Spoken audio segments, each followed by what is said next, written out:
The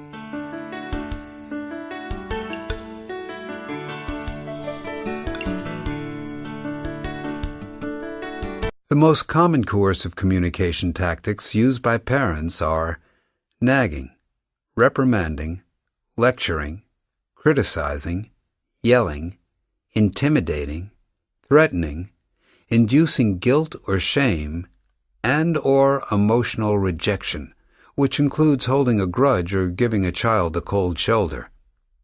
When parents use these tactics, they are operating in coercive parenting mode. While parents may say and do some incredibly harsh things in coercive parenting mode, rarely do they intend to hurt their child. Instead, they are trying to motivate their child to do the right thing. For example, homework, chores, or other responsibilities and respectful behavior towards others, particularly siblings. You will now hear 3 examples of coercive parenting mode in action. These examples are role plays of real-life parent-child interactions that were videotaped and posted online. The Internet is full of such videotaped recordings.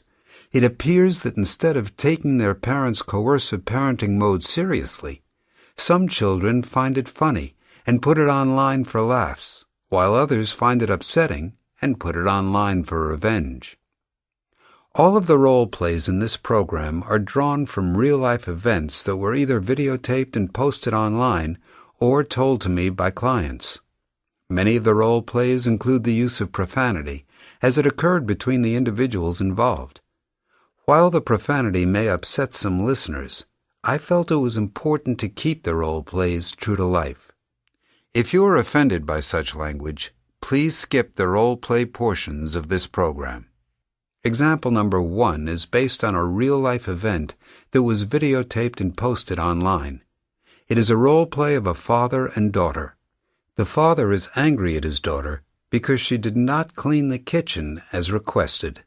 Give me your phone. Give it to me right now. Why? What did I do? Nothing. You did nothing that I asked. That's the problem. Can I explain? How can you possibly explain why you haven't cleaned the kitchen yet? You've been sitting on your ass since you got home from school. And I told you if you can't do it before school, then do it after school. Of course, you've done neither. The kitchen is a mess. The table's got all kinds of shit all over it. And the counter's got all kinds of shit all over it. It's not from me. It's from you and your friends. You said you would clean up after yourself, and you did nothing. Absolutely nothing. Now give me your phone. Now! I will. I just need to shut it down. You know, I don't ask you for the world. If you just spent 30 minutes after school in that kitchen, you would be done and you would have the rest of the night to yourself. But instead, you don't give a shit about anyone but yourself. Now you will stay in your room without your phone for the rest of the night. Dad, I will clean it now. What's the big deal? You're overreacting. Oh, I'm overreacting. This is my fault? God, you are unbelievable. Example number 2 is based on a real-life event that was videotaped and posted online. It is a role play of a boy and his parents. The parents enter the boy's room as he is whining and fake crying during an online interaction of some kind. It is unclear whether he is directly talking with someone or staging a scene for an online video he's creating. That was you at lunch yesterday. You were being such a baby. You can all go to hell. I hate you. What in the world are you doing? What? Shut that computer off. Get offline right now. What? Get offline. I said get offline. What's going on in here? What is he doing? I wasn't doing anything. Dad just barged into my room. He's online with someone pretending to cry and acting like a baby. Oh, I was... Damn it, get offline now. What are you doing? That's just stupid. Turn your computer off. You're being so stupid. Putting yourself online, putting yourself out there for everyone to laugh at? Dad! Where are your brains, boy? Having a meltdown online? Where are your damn brains? He was doing this online? Yes, he was online whining and crying and acting like a 3-year-old for the entire world to see. Come on, where are your damn brains? Don't you understand that once you put yourself out there, you're out there forever? Dad, you don't understand. It's not a big deal. No. You don't understand. It is a big deal. You're making a fool of yourself for all eternity. And someday you're going to want a job. And that nonsense is going to cause you problems. Example number 3 is based on a real-life event that was videotaped and posted online. It is a role play of a boy and his mother. The boy informs his mother that he is an atheist. The mother appears to have strong religious beliefs and responds very emotionally to this information. While perhaps this is not the most typical parent-child conflict, the coercive nature of the mother's response is. Mom, I'm sorry, but I don't believe in God anymore. You're an atheist? Give me a break. You don't believe in God? All right, you know what? From this point forward, we will go to church every week and we will find out if you believe in God or not. I don't believe in God. You got confirmed and you told the bishop you did. Jeez, Mom, a lot can happen. I have a right to change my mind. Well, a lot can happen. All of a sudden, you think you could just quit believing in God? Yes. All of a sudden, there is no God. Yeah. Well, let me tell you. You want to say there's no God? Then you're going to get absolutely nothing for Christmas. Nothing. Because if there is no God, there is no Christmas. And if there's no Christmas, there are no presents. How do you like that? Okay, jeez. No, it's not okay. It's not okay. In this family, we believe in God. You need to stop this now, and you will go to church every week until you do. Can you relate to the parents in these examples? I know I can. Despite my more than 20 years of professional training and experience as a therapist, and my commitment to relationship-centered parenting, I'm still vulnerable to the use of strong, loud, and at times harsh coercive parenting tactics. In some instances, my level of coercive parenting has been so intense that, if videotaped and posted online, it would cause me a great deal of embarrassment and shame. Just as parents use coercive communication with their children, children use coercive communication with their parents. When this occurs, it can lead to a fight-fire-with-fire response, resulting in the most harsh and aggressive forms of coercive communication. The most common coercive communication tactics used by children are whining, pouting, complaining, sulking, withdrawing, crying, arguing, yelling, uncooperative or defiant behavior, and relentless requests. When children use these tactics, they are operating in coercive resistance mode. Through coercive resistance mode, children wear parents down to the point of giving in. Children have great stamina in coercive resistance mode and can stay in it for as long as it takes to get what they want. Children often respond in this mode when they are told no, asked to do something, or are being disciplined. You will now hear 3 examples of coercive resistance mode in action. Example 1 is based on a real-life event described to me by a client. It is a role play of a family driving home after a wonderful day at the beach. Although the mom and dad enjoyed their day, they are stressed out over how expensive it was, tired from all the activities, and eager to get home and go to sleep. As they drive along, their daughter spots an ice cream parlor and wants to stop. When the daughter is politely told no, she responds in coercive resistance mode. As the emotions intensify, the family's wonderful day does not have such a wonderful ending. Today was such a great day. I had such a wonderful time. Me too, honey. Did you have a good time, sweetie? Yeah, Mommy. Oh my God, look! Ice cream! Can we stop and get ice cream, Daddy? I want ice cream, Daddy. Can we please? No, sweetie. We had such a great day, and now it's time to go home. We'll get some ice cream tomorrow. But I want some ice cream now. Please? I'm sorry, sweetie. I'm really tired, and we did so many things today. It's time to go home. But I want ice cream. No fair. This isn't fair. Sarah, come on now. We just had a great day. Let's not ruin it. Think about what we did today. We went to the beach. We had a great dinner. We played mini golf. It's been a long and fun day, okay? It's time to go home. No. I just want some ice cream. Please, Mommy, can we please get some ice cream? No, Sarah, that's enough. Enough already. But I want ice cream, Daddy. Sarah, the answer is no. You're ruining this day. But I want ice cream. You know what, Sarah? Now you're punished. When we get home, you need to go straight to your room. There will be no TV or computer. You need to go straight to your room and straight to bed. You know what? This is a shame. We had the best day and it's ending like this. I can't believe you would end the day like this after all your father and I did for you. Now stop it. You're being a brat. This is the worst day of my life. You're being very ungrateful, Sarah. Example number 2 is based on a real-life event described to me by a client. It is a role play of a mother and daughter. The mother expects her daughter to clean her room before she goes to a friend's house. Once the mother makes her expectation clear, the daughter responds with coercive resistance mode. Bye, Mom. I'm going to Katie's. Hold on, young lady. Your room is still a mess. I told you it had to be cleaned before you went anywhere. I'll clean it when I get back. I told Katie I'd be there by 7. Then Katie's going to have to wait. You're not going anywhere until that room is clean. Come on, Mom. I promise I'll do it later. You and I both know that will never happen. Get upstairs now, or you're not going anywhere. Ugh, why do you have to be so uptight? You're the only mother I know who is so uptight. Yep, that's me. I'm such a horrible mom. Can you believe that I would ask you to clean your room? What kind of a horrible person must I be to make such a request? Example number 3 is based on a real-life event that was videotaped and posted online. It is a role play of a boy and his parents. The boy has been playing a popular online video game for several hours.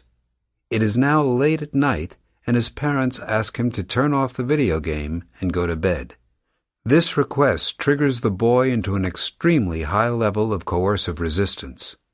The duration and intensity of this role play demonstrates the level of coercive resistance some parents face. Paul, it's time to shut the computer off and go to bed. We have to get up early tomorrow. Mom, please, I just want to finish this game so badly. I've spent all day getting to this level. How long will it take to finish? What?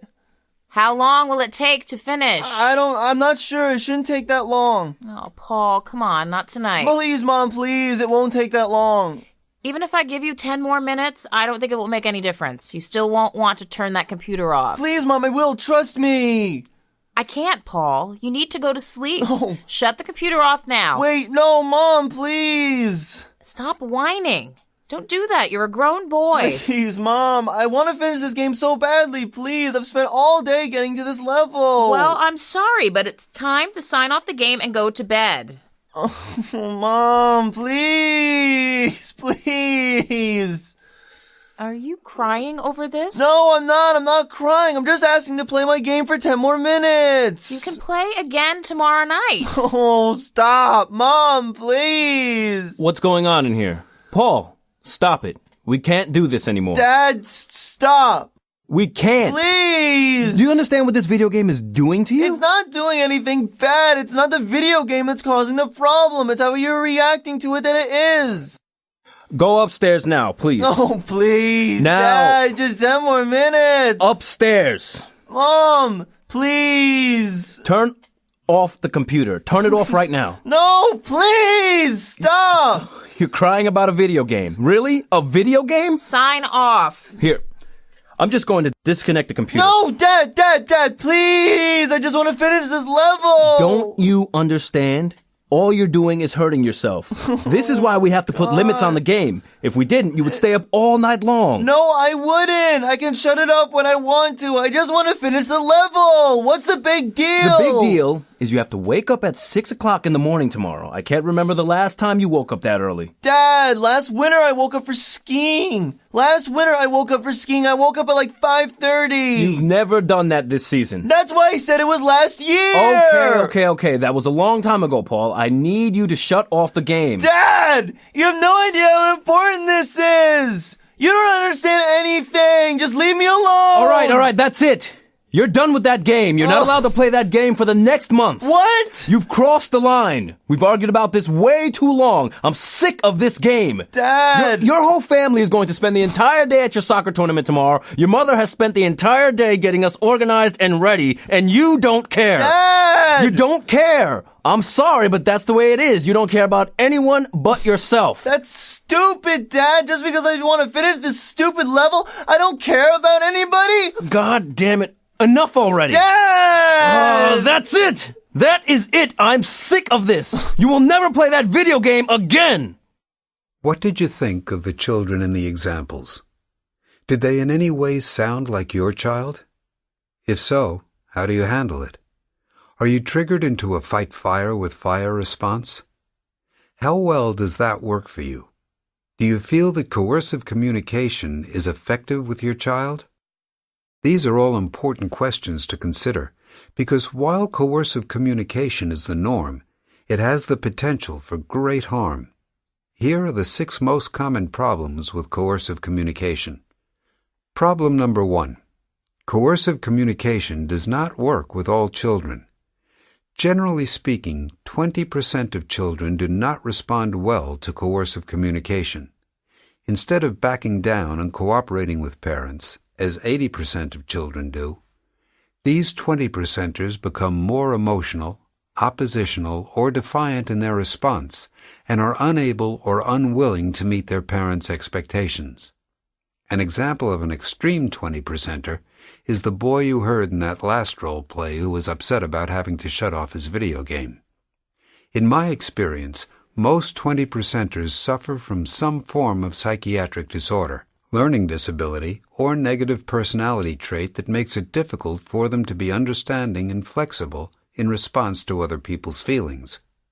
In relationship-centered parenting, the conditions affecting 20%ers are referred to as roadblocks to success.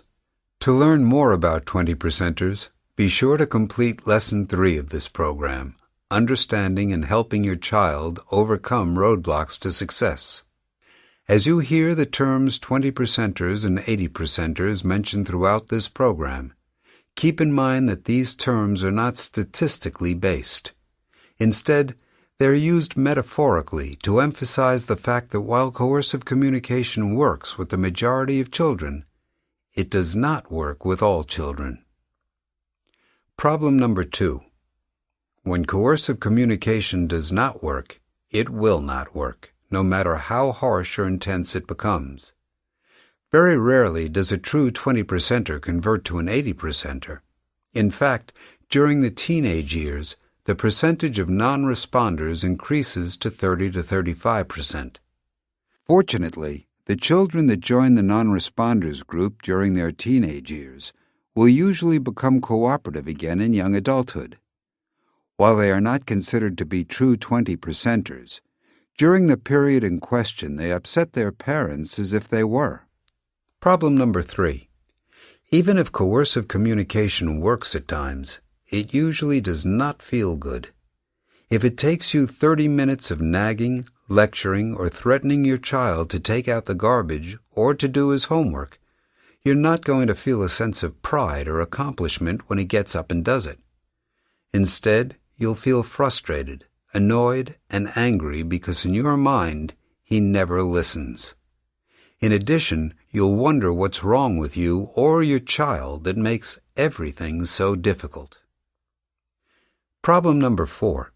Coercive communication can cause the chirping bird syndrome. This occurs when your coercive communication is so frequent that your child becomes desensitized to it. Your voice becomes nothing more than background noise. It is similar to what happens to people who own noisy pets, like a chirping bird. When the bird is first brought home, its chirping can drive the owner insane. However, after several weeks of non-stop chirping, the owner gets used to it and can watch TV or do other activities without being disturbed. If your family is affected by the chirping bird syndrome, you're the bird and your child no longer hears your chirping, no matter how loud or frequent it is. Problem number 5. Coercive communication is a two-way street, and because coercive parenting mode begets coercive resistance mode, and vice versa, it can create a family environment of excessive stress, conflict, anger, hurt, and resentment. Over time, this can result in a toxic family environment. A toxic family environment is when family members stop giving each other the benefit of the doubt and anticipate each other's negative responses. Once this occurs, family members feel stressed out just being around each other, even when not a single word is spoken between them. This stress makes everyone highly emotional and reactive. In such cases, even a compliment can be misinterpreted as a criticism, and a conflict can ensue. Individuals living in this kind of environment have reported cringing the second they hear the child's school bus or parent's car pulling up in front of the house. A toxic family environment makes all family members more susceptible to a variety of physical and mental health issues. Problem number 6. Coercive communication can cause a broken parent-child relationship. This is the greatest risk associated with the use of coercive communication. Once the parent-child relationship is broken, you lose your ability to effectively influence and discipline your child. The rest of this lesson will provide you with an alternative to coercive communication and strategies that will reduce the risk of a broken parent-child relationship.